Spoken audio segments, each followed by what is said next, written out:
खव्वीस वगैरे असतात आपल्या कोकणमध्ये खूप फेमस आहेत.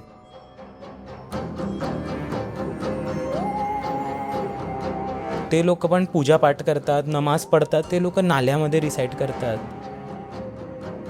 आमच्या गावी आहे ना, एक मुसलमान व्यक्ती त्याने एक छोटं बोकडाचं पिल्लू आणलंय आणि तो तिथे त्या बोकडाची बळी देतोय.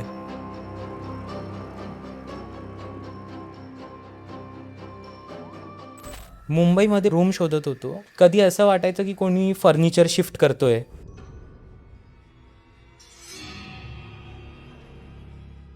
दारू पिऊन लोक बॉटल फोडतात. 3 लोक असं बघत होतं तिला. त्या दिवसपासून जे माझे हेल्थ इश्यूज सुरू झाले, इधर पे ना कोई भी टिक नहीं पाता है वैसे ज़्यादा ये घर में, आप पहले नहीं हो. या कथा मनोरंजनासाठी आहे. काही लोकांचे अनुभव व काही पूर्णपणे काल्पनिकही असू शकतात. त्यामुळे कृपया ना मनोरंजन म्हणून घ्या. हॅलो हॅलो हॅलो मंडळी, कसे आहात तुम्ही? स्वागत आहे तुमचं बंकसच्या एका नवीन एपिसोडमध्ये. आज आपल्यावर मुसा आलेला आहे. भाई, कसा आहेस तू? मस्त मस्त. तुम्ही कसे आहेत? मी पण एकदम छान आहे भाई. आणि तुम्ही मुसाला कुठे ना कुठेतरी बघितलं असेल, कारण आता मी ह्याला डिस्कवर कसं केलं की ह्याचे रील्स खूप चांगले असतात. म्हणजे तू जे हॉरर रील्स बनवतो, ज्या पद्धतीने तू स्टोरीज सांगतो, ते खूपच जास्त इंटरेस्टिंग वाटतात. आणि आज तुझ्याकडे कोणते स्टोरीज आहेत जे तू आपल्या ऑडियन्सबरोबर शेअर करशील? जिन लोक असतात ना, ह्या लोक मशिदी वगैरे मध्ये पण असतात. अच्छा, मस्जिदीमध्ये. ते लोक पण पूजापाठ करतात, नमाज पडतात, तेच करतात.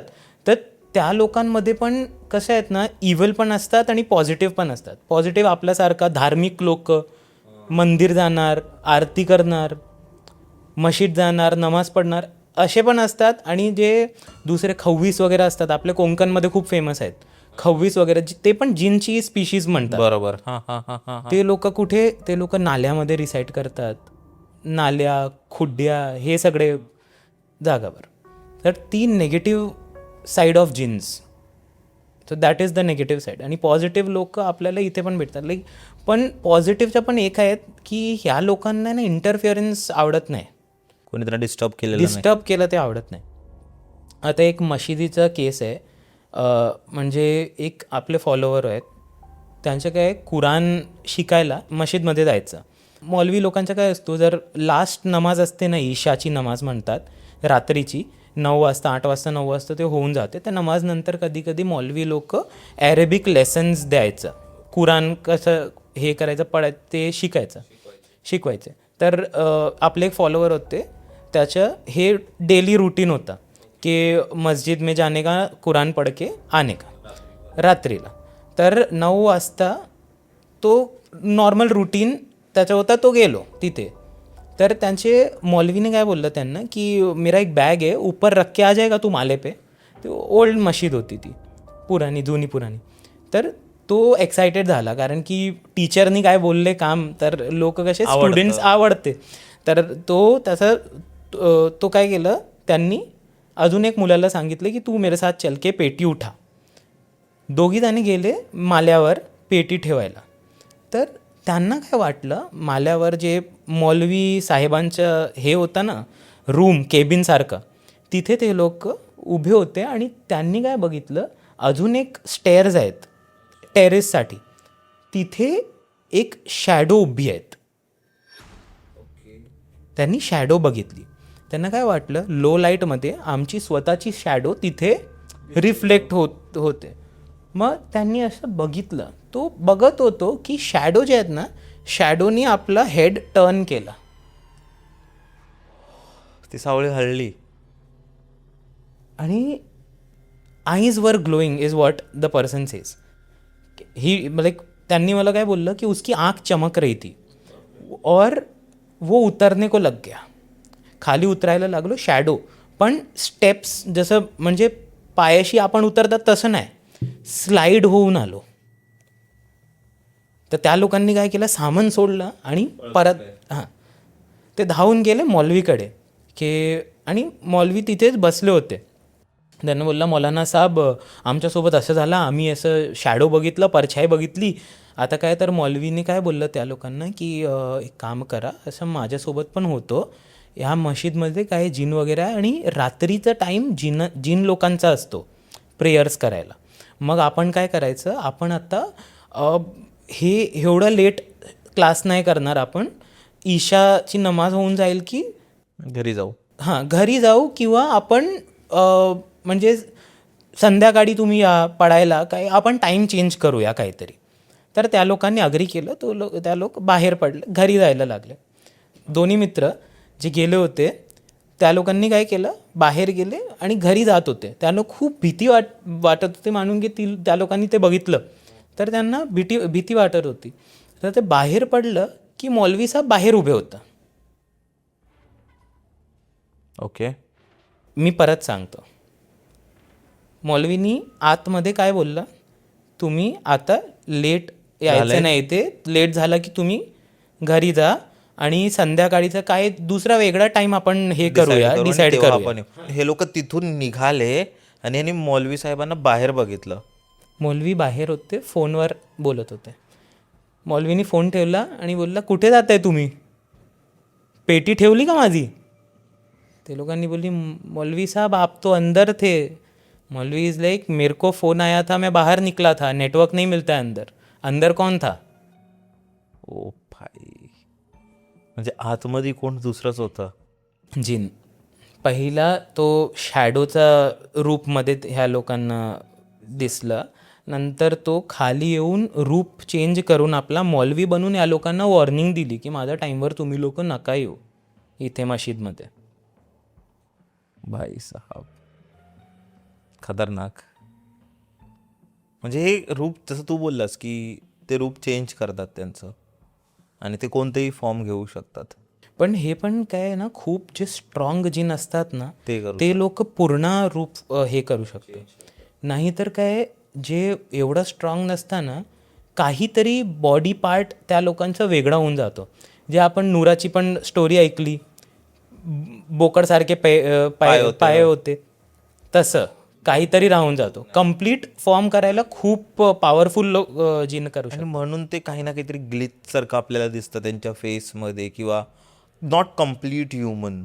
कधी त्यांचं एक डोळा नसतो, कधी चेहरा असा फ्लॅट असतो. पार्शियल आपण बघू शकतात, पार्शियल ह्युमन. आणि जसं तू बोलत होतास ना खवीसचा प्रकार, आता ही स्टोरी आमच्या गावी पण घडली आहे. आता मी ती पूर्ण स्टोरी थोडी इन्व्हेस्टिगेट करतोय नक्की काय आहे.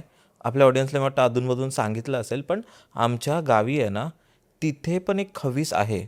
म्हणजे तिथे एक विहीर आहे, छोटीशी अशी बावडी असते ना तशी विहीर आहे, आणि तिथे बऱ्याच लोकांचा जीव गेला आहे.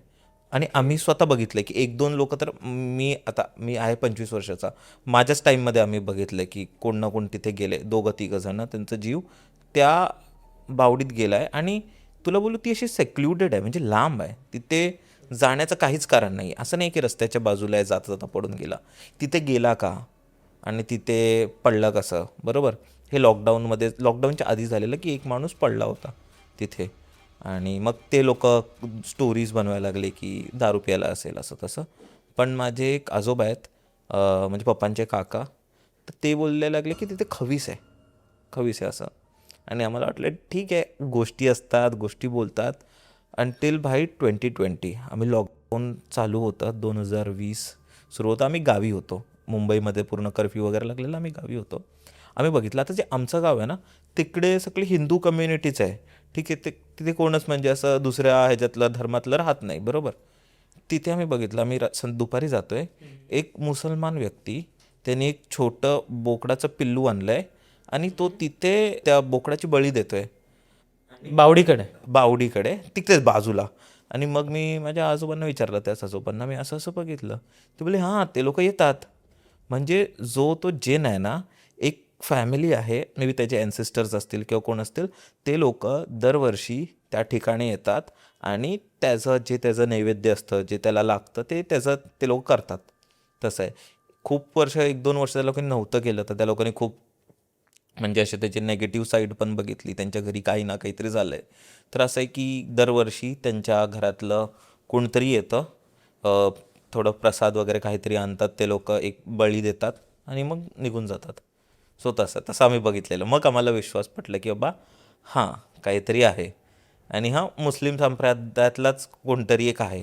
आणि आपण बघ, दुसरीकडे मी आता अगेन बोलेन की आता असं असतं ना की लोकांनी गोष्टी बनवल्या, माझ्या आजोबांनी गोष्टी सांगितली, सांगायचं आहे, सांगितली, मग तो जो माणूस आहे त्याचं तिथे काम नाही आहे, तो बोकडाचा ते बोकड घेऊन काय येतोय तिथे, त्याला काय गरज पडली, आणि तो यंग मुलगा आपल्या इच्छाच असेल, आता जर आपण बघा त्यावेळी आम्ही लहान होतो पण आपल्या इच्छाच असेल, तो येतोय, काहीतरी रिझन असेल. काहीतरी रिझन असेल ना, त्याची फॅमिली काहीतरी त्या गोष्टी थ्रू जात असेल. पण मी आता प्रॉपर एकदा विचारतोय की नक्की तिथे काय आहे, ते कसं झालं, त्याच्या मागे काय स्टोरीज आहेत, तर मी ते थोडं बघतोय. पण तेच जसं तू बोललास ना, जिनचे वेगवेगळे लेवल्स असतात, तर ते तिकडे, आणि जसं तू बोललास की ते असे गटार नाल्याच्या तिकडे राहतात, तर त्या बावडीतच त्या बाजूलाच त्याचं आहे समाधी की काहीतरी त्या लोकांनी बांधली आहे.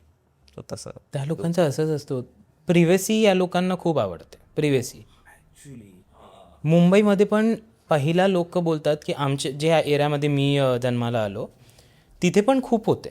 म्हणजे तू 1990 कुठे सायन त्या साईडला? वडाळा साईडचं तिथे मी जन्माला आलो. तर ते ईस्ट साईड जे आहेत ना ते डेव्हलप्ड नव्हतं एवढं, ते कमी डेव्हलप्ड होतं. जर आम्ही लोक शिफ्ट झाला म्हणजे 1992मध्ये माझी फॅमिली शिफ्ट झाली, तर तिथे कसं सगळं बिल्डिंग्स वगैरे नव्हते, 1-2 चॉल होते आणि सगळे झाडी वगैरे, चेंबूरमधनं आपण बघताय ना हां हां हां हां हां. तसं एरिया होता तो. पण तिथे लोक त्यावेळी कंप्लेंट करायचे, आता काय नाही. म्हणजे जर ह्युमन पॉप्युलेशन वाढते ना तर जिन लोक सोडून जातात एरिया, ते लोक शिफ्ट करतात. आणि तुला बोलू तिची बावडी आहे ना, अशी पण नाही की खूप मोठी आहे, मी बोलू शकतो अशी 2-4 फुटाचीच असेल, एकदम छोटीशीच आहे. मग त्यात माणूस जाऊन कसं कसं जातोय त्याच्यात, मग ते खूप अनआन्सरेबल आहे. इन द एंड लोक असे बोलतात अरे दारू प्यायला असेल, अरे पण दारू पिऊन तिथे का जाईल तो, एवढं असं लांब असं, आणि रस्त्याच्या पण एकदम असं पण नाही की जस्ट बाजूला आहे, एका अंतरावर आहे तिथे. पण तिथे आधी तर, आता तर लोक जातात, पण आधीच्या टायमाला लोक तिथे, कारण तिथे खूप मोठं एक आंब्याचं झाड आहे, तर आधीच्या टायमाला माझे पप्पा वगैरे बोलतात लोक जायचेच नाही, 10 वाजले की बंद एकदम. तसं ते काय तसं राहतो या लोकांचं. ह्या लोकांना आवडत नाही कोणी. म्हणजे काय, जर too many population comes they leave, ते लोक सोडून जातात. जर खूप मोठी पॉप्युलेशन आली तर, जर एक दोन माणसं येतात तर ते लोक त्यांना काय ना काहीतरी लांब पळवतात, काहीतरी ते लोक करतात की आम्हाला तुम्ही सोडून द्या, म्हणजे डिस्टर्ब नका करू आम्हाला. ते राहतो आमच्या गावामध्ये पण. आत्ता ते गावीला आपण जे पण गाव असेल तिथे जिनची स्टोरी फेमसच असेल. गाव म्हणजे जे खेडेगाव असेल तिथे जिन राहणारच, कारण की जे सेक्लुडेड प्लेसेस असते तिथे ह्या लोक बसतात. ह्या लोक राईट, ह्या लोकांची पूर्ण कॉलनी, ह्या लोकांची फॅमिली वगैरे सगळे राहतात. आमचे स्वतःच्या गावामध्ये माझे दादा जेव्हा लहान होते, आजोबा तुझे. आजोबा, त्यावेळी काय ह्या लोक म्हणायचं जिन का जुलूस. जिन का जुलूस. जुलूस. ओके. जसं माणसांचं जुलूस नसतं. जुलूस, हां, पालखी वगैरे सगळी ह्या लोक बघायचं. माझ्या बाबांनी पण बघितले. ओ भाई, की ते स्वतःला असे मारून घेतायत, लागते त्यांना. नाही तसं काय वेगळं होतं. म्हणजे आपली बारात कशी जाते शादी वगैरेची, लग्नाची, तसं एका पालखी.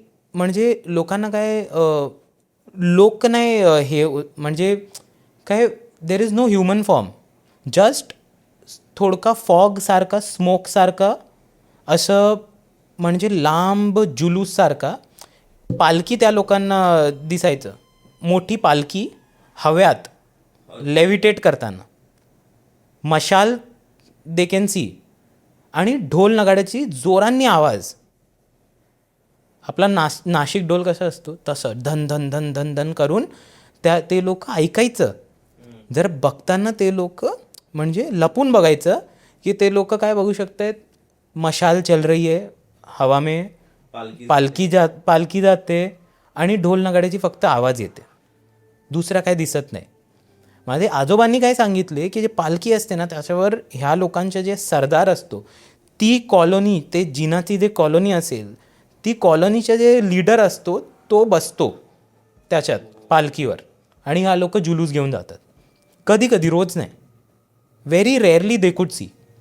तर माझे बाबांनी पण बघितले, आणि कधीही या लोकांना काय ॲडवाईस केली होती म्हणजे गावचे जे म्हातारा लोक असतात ना, त्या लोकांनी काय ॲडवाईस दिली की जर तुम्ही हा जुलूस बघितला तर turn your face, do not see it, बघायचं नाही. तुम्ही बघतात ते चालेल, त्या लोकांनी तुम्हाला बघितलं तर काम पटलं तुमचं, हां संपलं तुम्ही. तर एकदा काय झालं, या लोक काय करायचं, आता ते सिक्युरिटी वगैरे आलं आहेत, आत्ता CCTV कॅमेरे आले, त्या टाईमला काय, जर फसलचा टाईम आला म्हणजे शेतीचा टाईम आला, तुमच्या हे भरलेलं आहे शेत, तर तुम्ही स्वतः तिथे जाऊन झोपतात. राखण करायची असते, कारण कोण चोरी करेल, काय करेल. बरोबर. तर माझे आजोबा लहान होते, तो त्यांची आई बाबा ते सगळे त्या शेतमध्ये राहत होते. रात्रीला ते आवाज आली जोरांनी, ढोल नगाड्या. त्या दिवशी होता ह्या लोकांचा जुलूसचा प्रोग्राम, जिनाचा जुलूसचा प्रोग्राम. आजोबा असं बघितलं त्यांनी, सेम मशाल, पालखी वगैरे. तर तो काही लहान मुलं होता. आणि आपण घाबरतात ना, 2 प्रकारे घाबरतात. फर्स्ट टाईप में आपली आवाज बंद होऊन जाते, ते पॅरालिसिस सारखा स्टेज असतो, आपण बघतायत पण आपण काय करू शकत नाही. आणि दुसरा घाबरायचा प्रकार असतो, त्याच्यात आपण ओरडतात. किंचाळतो आपण जोरजोरात. तर दादाचा फर्स्ट स्टेज झाला, म्हणजे त्यांना असं पॅरालिसिस सारखं झाला आणि अकडली बॉडी. त्यांनी काय केलं, आजोबांनी चादर ओढून झोपून गेले म्हणजे ऍक्टिंग करत होते. काय बघितलं नाही. आणि ती पालखी आणि जुलूस आता बाजूचे शेतामध्ये गेलो, म्हणजे शेताकडनं गेलो. तिथे फॅमिली होती, फुल फॅमिली झोपली होती. आजोबाचा काय, आजोबा आणि त्यांचे आई वडील. नेक्स्ट शेतामध्ये, बाजूच्या शेतामध्ये पूर्ण फॅमिली होती. एक ओरडायला लागलो, मग सगळ्यांनी हल्ला केला, क्या आहे म्हणून. तो जुलूस लगेच त्या मोमेंटला व्हॅनिश. आणि एका महिन्यामध्ये ते सगळे मेले, पूर्ण परिवार संपवून टाकले. एक म्हातारी होती, तिला काय नाही झाला, कारण की त्या दिवशी ती रात्री तिथे नव्हती शेतामध्ये. ती आजी होती, ती तिथे नव्हती म्हणून ती जिवंत राहिली फक्त. ज्या लोकांनी त्यांना बघितलं, जेही तिथे इन्व्हॉल्व्ह होते, ते लोक मेले. कारण की ते म्हाताऱ्यांनी पण काय बोललं होतं, तुम्ही बघितले ते चालेल, तर त्या जुलूसनी तुम्हाला बघितलं तर तुम्हाला संपवून टाकेल. हो, कारण तुम्ही त्यांना डिस्टर्ब केलं. त्या लोकांना आवडत नाही ना, तुम्ही त्यांची प्रिव्हसी कशाला भंग केली. बरोबर. अशी आहे ना, जसं तू बोललास ना, की ते जातं आणि आपल्याला बघायचं नसतं किंवा तिथे जायचं नसतं किंवा तिथे काय चाललं आहे, it's none of our business, की ते त्यांची लाईफ आहे. तसं मी आपल्या कोकणात पण एक स्टोरी आहे. कोकणात एक चिंदर म्हणून एक गाव आहे. तर तिथे असं होतं की वर्षातून एकदा किंवा 3 वर्षातून एकदा तिथे तो संपूर्ण गाव आहे ना, ते लोक खाली करतात. म्हणजे पूर्ण गाव ते लोक खाली करतात. त्यांचं जे जेवणाचं सामान, इवन त्यांचे जे धुरंघोरं असतात तेही सोबत घेतात आणि ते लोक गावच्या बाहेर जाऊन ते लोक तिथे राहतात. म्हणजे टेंट वगैरे असं बांधून ते लोक तिथे त्यांचं 3-4 दिवसासाठी ते लोक तिथे राहतात. कॅम्पिंग जसं कॅम्पिंग करतो ना, तसं ते पूर्ण गाव तिथे राहतं. आणि असं म्हणतात की ते 3-4 दिवस जेही तो टाईम असतो, तिथे आपल्याला गावी जायचं नसतं. कारण तिथे असं म्हणतात, त्या टायमाला रात्रीच्या वेळी भूतं फिरतात त्यांच्या गावात.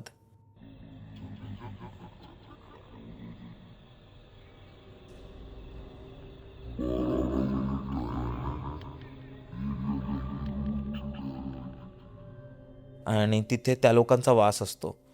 आणि जरही कोण तिथे गेलं तर त्या माणसाबरोबर खूप वाईट होतं.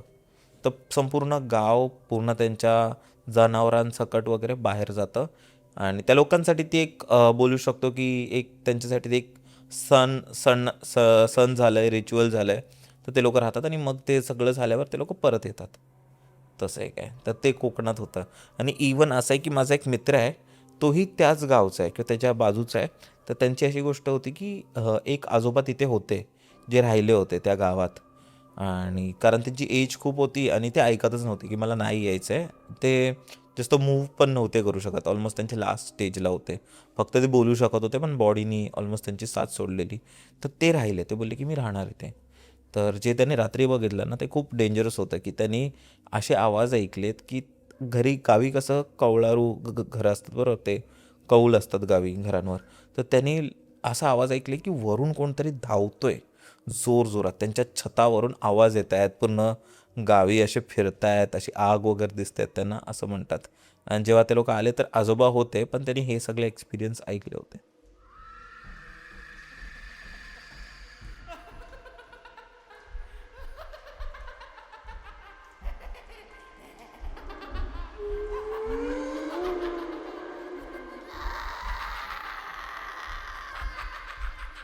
सो अजूनही होतं, म्हणजे लोक असे जातात बाहेर, राहतात आणि त्यांची मान्यता आहे. आता ते त्यांच्यासाठी स्पिरिच्युअली असू शकतं पण बरेच लोक असे बोलतात. पण त्या लोकांनी काहीतरी असं ऑब्झर्व केलं असेल, काही रिझन असेल ना. लोक आपलं घर सोडून कशाला का जातात? जातील? कोणाला शौक आहे भाई जायचं? पूर्ण गाव खाली होऊन जातो. तुझ्याकडे मुंबईची कोणती स्टोरी आहे अशी? आत्ता मी फ्रीलान्स वगैरे करतो. पहिला माझं काय, मी कॉर्पोरेटमध्ये होतो. तर आपलं काय, प्रमोशनसाठी relocation was very normal for me, की जर आपलं हैदराबादमध्ये काही जॉब आली तर तिथे जाऊया, बँगलोरमध्ये आली तर तिथे शिफ्ट, रिलोकेशन ते आता आपल्याकडं नॉर्मल होतं माझ्यासाठी. तो मला एक जॉब आली. ओके, मी शहराचं नाव नाही घेणार, पण ह्या 3 शहर आहेत, पुणे, हैदराबाद आणि बँगलोर. ह्या 3 शहरामध्ये मी राहिलो, रिलोकेट झालो होतो. तर एका शहरामध्ये मला जॉब आली. तर मी तिथे गेलो. आपण काय, बॅचलर म्हणून आपल्याला रूम भेटत नाही, एवढं इझी, कठीण असतो, खूप कठीण असतो. तर माझं काय झालं, मी रूम शोधत होतो. मला एकही रिअल एस्टेट एजंटनी रूम दाखवला रेंटवर. ती बाई, फक्त तीच बाई होती, ती रेडी होती मला द्यायला.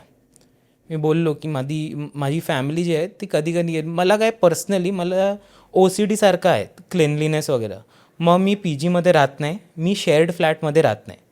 मी 1 रूम किचन घेणार पण स्वतःचं एकटाच राहणार, ते माझं आहे. मग मी ते फ्लॅट घेतलं. ते फ्लॅटमध्ये काय, सगळं नॉर्मल होतं. सोसायटी पण चांगली होती, मंदिर पण होती, तिथे दर्गा पण होती सोसायटीच्या कॉलनीमध्ये. तर मी तिथे शिफ्ट झालो. स्टार्टिंगमध्ये ना काय, लो वाईब यायची मला, लो वाईब म्हणजे काय, डायरेक्ट नव्हतं पण लो वाईब. जर मी शिफ्ट झालो ना तर घरामध्ये मटकी वगैरे ठेवली होती अच्छा, पाण्याचं प्यायला वगैरे? प्यायला, हां, खाली एम्प्टी. तर मी आधी ते एवढं हे नाही केलं, म्हणजे लक्ष नाही दिलं की ओके असेल, मी फेकून टाकली सगळी. नंतर काय झालं ना, एका रात्रीला मी झोपत होतो. मला ते माहिती आहे, दारू पिऊन लोक बॉटल फोडतात इन व्हेरी ॲग्रेशन, आपटतायत. बरोबर. तर तशी मला आवाज येऊ लागली बाथरूममधनं, स्वतःच्या बाथरूममधून मला ती, बॉटलची आवाज, काच फोडतायत अशी.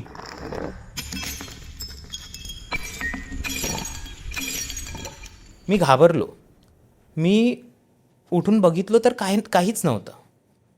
नंतर काय झालं, हे अशी जे साऊंड असेल, ते हॉन्टेड साऊंड्स वगैरे, पॅरानॉर्मल, कधी असं वाटायचं की कोणी फर्निचर शिफ्ट करतोय तुमच्या सिलिंगचे वरती. वरचा फ्लॅट तिथं आवाज येतोय. लास्ट फ्लोर होता माझा, टेरेस होती, टेरेसवर कोण फर्निचर शिफ्ट करणार. पण ती आवाज जे आहेत ना, 2 वाजता सुरू झाली, मग ते 6 वाजतापर्यंत, 5 वाजतापर्यंत ते चालत जाईल, ते फर्निचर, ते काच. मला स्टार्टिंगमध्ये मी इग्नोर केलं. नंतर काय झालं, माझी आई ट्रॅव्हल करायचं, आई मुंबईमध्ये होती पण कधी कधी आई तिथे यायचं, माझ्यासोबत राहायचं. एकदा आई आली होती, आई झोपली होती. आई मला म्हणते, रात्री तिला असं वाटलं तिच्या पायाकडनं काहीतरी टच झाला म्हणजे दुसरा पाया टच झाला म्हणून, म्हणजे कोई पास झालं म्हणून. ओके. तर तिने जसं डोळे उघडले की तिच्यासमोर 3 लोक, एजेड, कुर्ता घालून 3 लोक असं बघत होतं तिला स्ट्रेट. इथे एक, लेफ्टला एक, राईटला एक आणि समोर एक, असं. बापरे. तिने हे बघितलं आणि तिला म्हणजे वॉर्न करत होता काहीतरी, काय बोलत नव्हतं पण वेगवेगळं साऊंड जसं ग्राउल करतात ना, रागत होते तसं. तर ती खूप घाबरली. तिने मला बोलली की काहीतरी करावं लागेल, इथे काय नॉर्मल नाही हे. मी बोललो की मला काय दिसलं नाही, तर तू काळजी करू नको, तू परत जा, मुंबई जातो. ती आली मुंबई, मी एकटा राहायचं. पण आहे ना, हे सगळे एक्सपिरियन्स माझे वाढले. आणि तिथे माझा काय कोइन्सिडेन्स बोलूया आपण की तेच रिझन होऊ शकते, मला माहीत नाही. तिथे एवढं माझा हेल्थ इश्यूज झाले ना, म्हणजे तिथे शिफ्ट झाला मी त्या दिवशी, ज्या दिवशी मी शिफ्ट झाला त्या दिवसपासून जे माझे हेल्थ इश्यूज सुरू झाले ते 6 महिने झाले, 9 मंथ्स. मला असं वाटते 9 मंथ्स तक्का I was steel having medicines. Blood infection झाला, ॲसिड रिफ्लक्स झाला, पण मी ना फक्त इग्नोर करायचं. मला वाटलं होता आहे, क्या हो जाएगा ये वो. नंतर काय झालं, मला अल्सर वगैरे पण झाले विदाऊट एनी रिझन. आणि माझ्या डॉक्टरनी मला काय बोललं की भाई तू मुंबई आ जा, तेरे को शहर नहीं चल रहा है, तेरे को दूसरा सिटी नहीं चल रहा है. एंड आई वॉज टेलिंग हिम कि पहले भी तो जा रहा था मैं, अभी अचानक क्या हो गया. ही वॉज लाईक नी यू कम बॅक. तर मी तिथे सोडून आलो. तर तिकडे एक जी होती आमची नेबर ते रूमला, ती आहे ना खूप सस्पिशियस होती. म्हणून ती कधी ना आमच्याशी बोलायचं नाही, फक्त स्माईल करायचं. आणि रात्री 1 वाजता 2 वाजता आम्ही कधी द्वार उघडशील ना, दरवाजा, तर ती बाहेर ना काही म्हणजे तसबी वगैरे घेऊन जपून राहायचं, वॉक करायचं कॉरिडॉरमध्ये. मला ती म्हणजे सस्पिशियस वाटली, पण आम्ही काय बोललं नाही. जर आम्ही तिथून शिफ्ट हे करत होतो, म्हणजे फर्निचर काढत होतो, आपलं झाला मुंबईमध्ये मी परत आलो, तर मूव्ह करत होतो. मूव्ह करण्यासाठी आमची गाडी वगैरे सगळी उभी होती बाहेर बिल्डिंगच्या. तर आम्ही फर्निचर हे करत होतो. तर जर आम्ही फायनल लॉक हे करत होतो ना, तर ती आली नेबर आणि स्माइल देऊन बोलली, इधर पे ना कोई भी टिक नहीं पाता है वैसे ज़्यादा ये घर में, आप पहले नहीं हो. हो. फक्त तीच बोलली. तर आम्हाला खूप विचित्र होता. ते खूप विचित्र होतं. तर तो पण टिपिकल जिन केस होता, कारण की जिन लोक ह्युमन फॉर्म घेऊन येतात, आपल्यासारखं दिसतात. ओके. तर ते जे रूम होता, I think personally it was haunted by jinns. आणि जिन कसे हॉन्ट करतात तुला काय वाटतं, की म्हणजे ते कसे तिथे येतात किंवा त्यांना बांधतात किंवा कसं काय होतं त्यांचं? इस्लामिक आयडिओलॉजीमध्ये जिन्न शब्द येतो अरेबिकमध्ये. तर ते कॉन्सेप्ट काय आहे ना, भगवाननी अल्लानी खूप सारे स्पीशीज क्रिएट केले ह्या दुनियामध्ये, वर्ल्डमध्ये, युनिवर्समध्ये. ह्या स्पीशीजमधनं 2 स्पीशीज उत्तम आहेत. एक मनुष्य सर्वोत्तम, सेकंड नंबरवर जिन येतात. ते लोक आपल्यासारखे असतात आणि ह्या 2 स्पीशीजला अल्लानी फ्री विल दिली आहे. फ्री विल म्हणजे तुम्ही जे काही करायचं आहे ते करा, नंतर मृत्यूच्या नंतर तुम्हाला आन्सर करावा लागेल, हिशोब होणार. तर जिन आपलीसारखीच स्पीशीज आहेत. आपल्याला आपल्या माइंडचा खूप फुल कंट्रोल नाही, म्हणून आपण त्या लोककडनं, जिनकडनं लेस पॉवरफुल असतात. पण जिन ॲक्च्युअल में जिन लोक are also scared of us. त्या लोकांना आपल्याशी पण भीती वाटते. म्हणजे त्यांची दुनिया आणि आपली दुनिया अशी पॅरलली चालत असते. सेम दुनिया parallelly. We cannot see them, they can see us. आपण त्यांना बघून ते बघू शकतात आपल्याला. हो. आणि we can see them in specific cases. जर ते लोकांनी डिसाईड केलं ते लोकांना आपल्यासमोर यायचं, तर ते लोक येऊ शकतात. आपल्याकडे ते ॲक्सेस नाही. ओके. आणि आपल्या दोघांकडे फ्री विल आहे, काही आपण करू शकतो. आणि त्या लोकांची पण सोसायटी असते, आपल्यासारखी कम्युनिटी असते. जिन जे लोक आहेत, जिन लोक पण वेगवेगळ्या धर्मांची होतात. ह्या लोक असं स्पेसिफिक नाही सगळे जिन मुस्लिम होणार की there are atheist jinns, there are Hindu jinns, there are Muslim jinns, there are Christian jinns. Every धर्म. Just like human being. जसं Just आपण like माणसं जगतोय तसेच ते लोक जगतात. 2 डिफरन्स आहेत. 1, we cannot see them, they can see us. Okay. And the second difference is ते लोक जे आहेत they are created from smokeless fire and we are created from soil is the ideology. त्या लोकांचं शरीर असतं ते एकदम असं ट्रान्सपरंट म्हणू शकतो आपण. ट्रान्सपरंट म्हणू शकतात आणि त्या लोकांकडे थोडकी सुपर पॉवर्स असते, ट्रान्सफॉर्म करू शकतात. मिट्टी कशा आहेत, क्ले ते सॉलिड होतो, fire flames it is flexible. ते लोक बॉडी ट्रान्सफॉर्म करू शकतात, आपला हे रूप घेऊ शकतात. ओ भाई, मी एक स्टोरी आपण एक कवर केलेली आणि इवन खूप आर्टिकल्स आहेत, बरेच यूट्यूबर्सने व्हिडिओज बनवलेले. ते म्हणजे कुवेतमध्ये एक झालेलं, माहिती नाही तू ऐकलं असेल की नाही. नोरा नावाची एक सिंगर होती जी खूप प्रसिद्ध सिंगर होती कुवेतमधली, आणि तिथे तिला एका लग्नाचं इन्व्हिटेशन येतो आणि तिथे ती गायला जाते. तर ती खूप विचित्र गोष्टी बघते. ती बघते की जे माणसं आहेत एकाच सिंक्रोनाइज वेमध्ये नाचत आहेत, आणि इव्हेंच्युअली ती बघते की ते माणसं आहेत पण त्यांचे जे पाय आहेत ते बोकडाचे आहेत. आणि त्यानंतर दुसऱ्या दिवशी ते लोक म्हणजे समजतं की काहीतरी ऑफ आहे, आणि नंतर ते लोक तिकडून पळून जातात, आणि मग जेव्हा दुसऱ्या दिवशी येतात तिथे काहीच नसतं. सो असं माहिती पडतं ती एक जिनचं लग्न होतं. बरोबर, ऐकलं आहे तुम्ही. आपण ज्या गोष्टी बोलतो, समज तू बोलतोयस तर ते तुझं पर्सनल एक्सपिरियन्स आहे, तू खोटं बोलू शकतोस. मी बोलतो हे माझं पर्सनल आहे, मी खोटंही बोलू शकतो. पण जी ती सिंगर आहे तिला काय गरज पडली आहे? एक मशहूर सिंगर, एक फेम आहे, पैसा आहे, आणि ती स्वतःचाच धंदा का खराब करते? तर त्यानंतर तिने इवन गाणं सोडून दिलं, बंद केलं. एवढा धक्का तिला बसला. सो ज्याने नसेल बघेल ते आपण आय बटनमध्ये येईल व्हिडिओ. बट तसं पण खूप इंटरेस्टिंग कॉन्सेप्ट आहे हा जिनचा.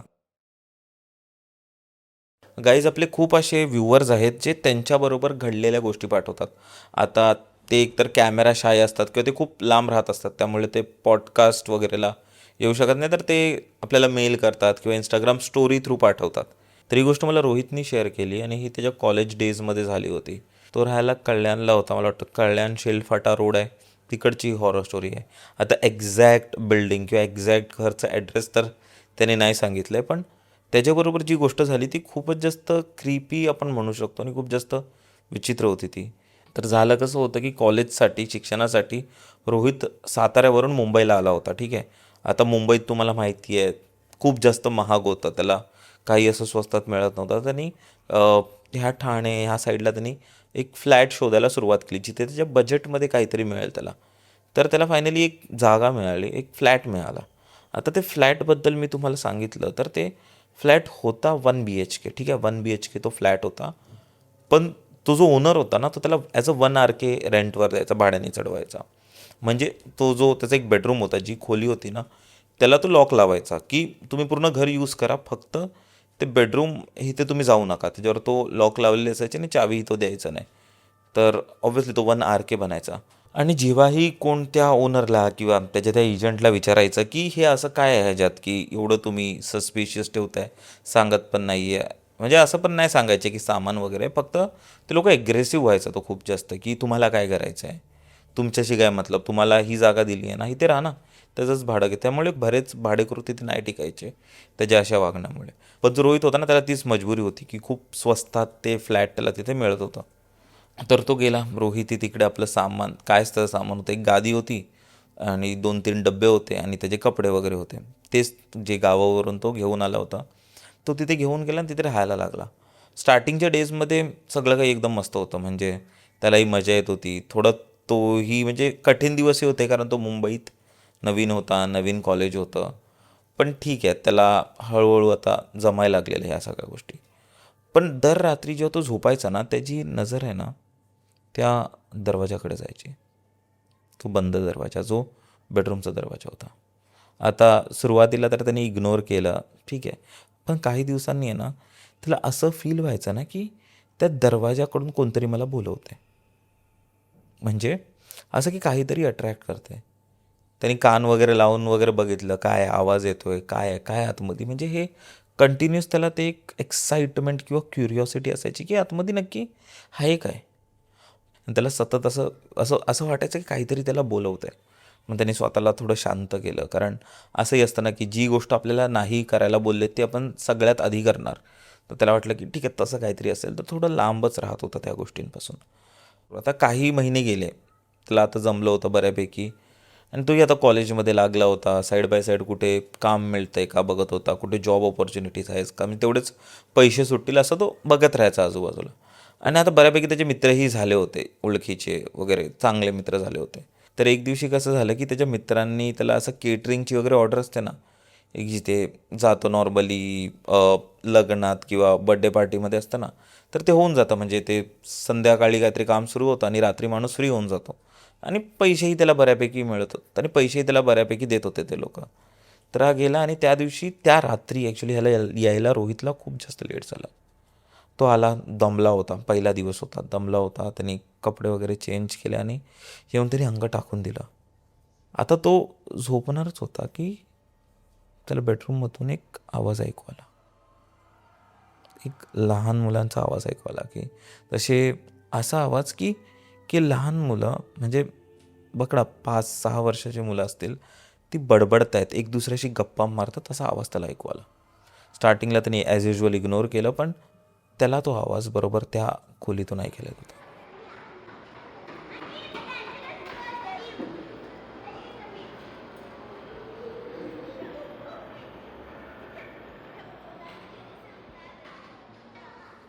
तो त्या खोलीकडे गेला, ऐकत होता, कान लावून ऐकत होता.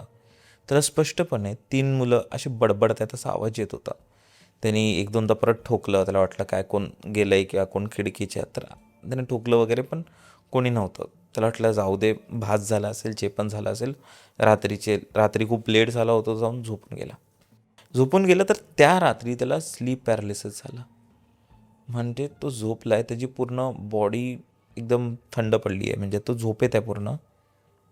आणि झोपेत त्याला असं दिसतंय की त्याच्या घरात, त्याच्या रूममध्ये 3 लहान मुलं समोर बसलेत आणि ह्याच्याकडे रागाने बघतायत.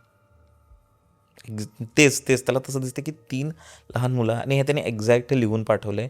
3 लहान मुलं बसली आहेत समोर त्या कोपऱ्यात आणि त्याच्याकडे बघतायत रागाने. आणि जेव्हा मागे बघितलं तर हा झोपलाय आणि ते समोर दिसतंय. म्हणजे असं वाटत होतं की त्याच टायमाला त्याला दिसतंय आणि ते 3 मुलं ह्याच्याकडे रागाने बघतायत. हा घाबरला, जोरात किंचाळला, झोपेतून उठला, वाईट स्वप्न करून विसरून गेला. ठीक आहे. आता ह्या गोष्टी आहे ना त्याच्यावर रिपीटेडली होत गेल्या. आता जेवढ्या दिवसांसाठी तो तिथे होता, जेवढ्या महिन्यांसाठी तो तिथे होता, त्याच्याबरोबर रोज काहीतरी असं इन्सिडेंट व्हायचं. 2-3 दिवसांनी असंच काहीतरी त्याच्याबरोबर होतं. म्हणजे तो झोपलेला असतो, त्याची झोप उडते, तो उठतो आणि तो ब्रश वगैरे करायला जातो. म्हणजे मिररसमोर जातो, ब्रश वगैरे करत असतो आणि तो नोटीस करतो की त्याच्याने एक दात पडतो खाली सिंकमध्ये आणि रक्त वाहू लागतं. थोड्या वेळानंतर त्याचे दुसरा एक दात पडतो, तिसरा एक दात पडतो आणि असं करता सगळे दात पडतात आणि पूर्ण रक्त असं तोंडातून वाहत आहे. म्हणजे पूर्ण रक्त एकदम घाण असं त्याला दिसते आणि तिथेही तो जोरात असं किंचाळतो, त्याला काहीच समजत नाही. आणि ते 3 मुलं त्याला बाजूला दिसतात की ते त्याच्याकडे बघतायत. परत त्याला माहिती पडतं की हाही त्याचं स्वप्न आहे. तर असे स्वप्न त्याला येऊ लागतात. आता इथे काय होतं की रोहित त्याच्या आईला बोलवतो की आई तू ये, मला बरं नाही वाटत आहे, नाहीतर मी येतो तिथे. त्याची आई असते, ती येते, त्याच्याबरोबर राहते. त्या घरात ते लोक दोघे राहत असतात. आता ज्या दिवशी आई ज्या मोमेंटला त्या घरात येते ना, आता आपले जे आई वगैरे असतात त्यांना समजतं की काहीतरी या घरात काहीतरी ऑफ आहे.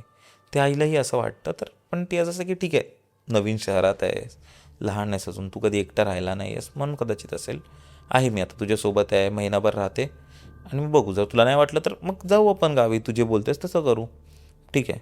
तर ज्या दिवशी आई येते ना, आता त्या दिवसापासून आईलाही तसेच स्वप्न पडायला लागतात. आईला नेहमी असं दिसतं की ते 3 मुलं आहेत ना, ते आईच्या जवळ येऊन बसले आहेत आणि तिच्याकडे प्रेमाने बघतात.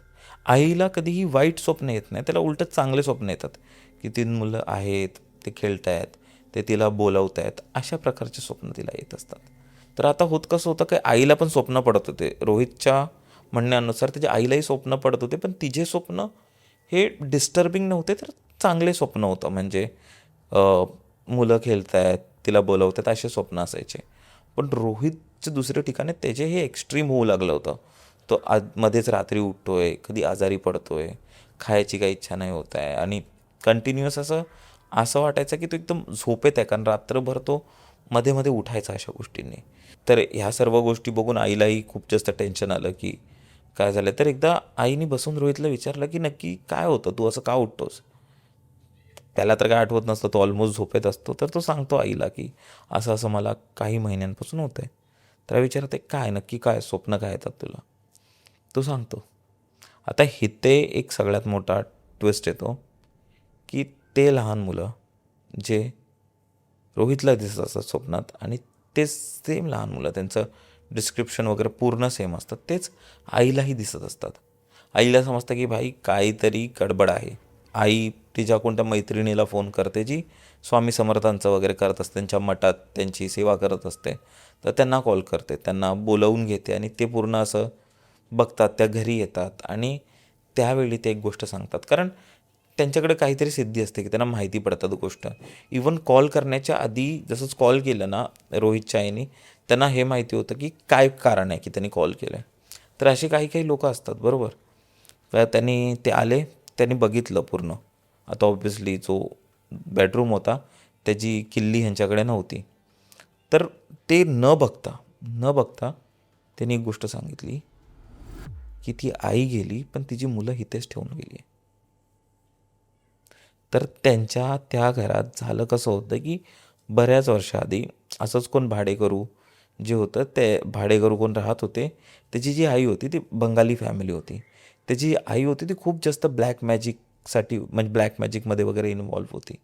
तर ती बऱ्याच अशा गोष्टी करायची आणि तिला बऱ्याच अशा गोष्टी हे करायची, म्हणजे कसं बोलू मी तुम्हाला की बरेच असे सिद्धी, ह्या बाबाकडे जा, त्या बाबाकडे जा, इथून ह्याचं हे करा, तिथून त्याचं ते करा, आणि ती पूर्ण मॅनिप्युलेट झाली होती. पण एक दिवस त्या बाबांनी सांगितलं की जर तुला खरोखर श्रीमंत व्हायचं आहे किंवा खरोखर तुला ही सिद्धी प्राप्त करायची आहे तर तुला तुझ्या जवळची सगळ्यात प्रिय गोष्ट दान करावी लागेल. तर आता एका आईसाठी सगळ्यात जवळची गोष्ट कोणती असते, तर ती तिची 3 मुलं. एखाद 2 वर्षाचा फरक असेल तिघांमध्ये, ते 3 मुलं. पण ती त्या गोष्टीत आता एवढी डीप झाली होती ना, कारण असंही म्हणतात ना की कोणता एखादा माणूस जेव्हा ब्लॅक मॅजिकमध्ये करतो, ह्या सगळ्या विद्या जेव्हा शिकायला लागतो, तर तो मागे नाही हटत, तो अजून जातो. हे जुगारसारखं काहीतरी वाटतं त्याला.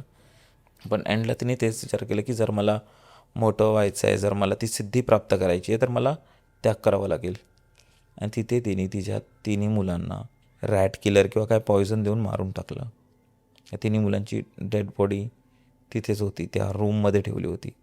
जेव्हा माहिती पडलं, गोष्टी झाल्या, तेव्हा तिने सांगितलं की नाही असं त्यांनी काहीतरी खाल्लं, अशा गोष्टी. पण नंतर ती पकडली गेली, ती गोष्ट वेगळी आहे. पण त्या मुलांची आत्मा त्यानंतर त्या घराला हॉन्ट करायची. बऱ्याच आजूबाजूवाल्यांनी तिथून खेळायचे आवाज येत आहेत, कोणतरी गप्पा मारतंय, कोणतरी रडतंय, असे आवाज त्या लोकांनी नोटीस केलेले घरी. बऱ्याच लोकांना असं दिसायचं की जी त्यांची खिडकी होती ना, आता खूप जुनी खिडकी होती स्लायडिंगवाली, ती खिडकी होती ना, त्या खिडकीमधून त्यांना असा एक चेहरा दिसायचा जो असं एकदम चिपकलेला आहे आणि तो खाली बघायचा त्यांच्याकडे. त्या नेहमी असं अधूनमधून लोकांना भास व्हायचे. आणि त्यामुळे ती गोष्ट पसरली होती त्यांच्या एरियात की कोणच तो ना रूम मालक यायला तयार होता, ना कोण भाड्यावर देतो. त्यांनी बाजूला एवढ्या गोष्टी चालू होत्या. त्या लोकांनी एक डिसिजन घेतला, जो तो रूम मालक होता, त्यांनी कोणत्या तरी बाबाला किंवा तांत्रिकला वगैरे सांगितलं. तर त्यांनी त्या 3ही मुलांचे जे आत्मा होते ना, ते त्या बेडरूममध्ये बंद करून ठेवले होते. म्हणून ते डायरेक्टली असं रोहितला त्यांनी कधी त्रास नाही दिला. पण त्याला असे नेगेटिव्ह एक्सपिरियन्स, स्लीप पॅरालिसिस, वाईट स्वप्न, इवन कारण त्यांच्यात तेवढी पॉवरच नव्हती की त्याला ते हार्म करू शकतात. पण तेवढं होतं की ते त्याला एक एक्सपिरियन्स किंवा असं एक कम्युनिकेट करू शकतात त्याच्याशी. मग त्या गोष्टी त्याच्यावर व्हायच्या. तर मग त्यांना ते सजेस्ट केलं, त्या जे गुरुजी आले होते त्यांनी, की की तुम्ही लवकरात लवकर ही रूम खाली करा, नाहीतर हे तुम्हाला त्रास दिला. आणि तेच कारण होतं की रोहितला त्रास द्यायचे, की माहिती नाही त्याला ते कसं बघत होते, पण त्याच्या आईला ते आई मानायचे. ते 3 मुलं होती ना, 4-5 वर्ष असेल त्यांचं वय. त्याच्या आईला आईसारखं त्यांना ते, कारण ते बघायचे ना की रोहितला ते कसे प्रेम करायचे. तर तिच्या स्वप्नात ते एकदम अपोजिट असायचे, की तिच्याबरोबर खेळतायत, तिला बोलवतायत असं. आणि रोहितच्या स्वप्नात ते त्याला त्रास द्यायचे, असं होतं. आणि हे त्याच्याबरोबर मला वाटतं 6 महिने चाललं आहे. आणि त्यानंतर त्यांनी ते शिफ्ट केलं. त्यांनी 2 महिन्याची सुट्टी घेतली कॉलेजमधून, म्हणजे गेलाच नाही 2 महिने. आणि मग फायनली तो एका चांगल्या त्याच्याच एका नातेवाईकांकडे राहिला आणि त्यांनी कॉलेज कंप्लीट केलं.